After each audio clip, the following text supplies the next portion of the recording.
धनगर आरक्षणासाठी असं नुसतं म्हणून चालणार नाही, पण नक्कीच केंद्र सरकारलासुद्धा भारतीय जनता पार्टीलासुद्धा त्याची जागा समजलेली आहे.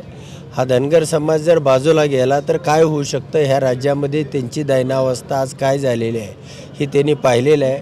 फक्त एकनाथ शिंदेने पैशाच्या जोरावरती आणलेल्या जागा सोडल्या तर ह्या राज्यामधलं चित्र सगळं 40 जागा यांचे बेचिराग झालेले आहेत. पण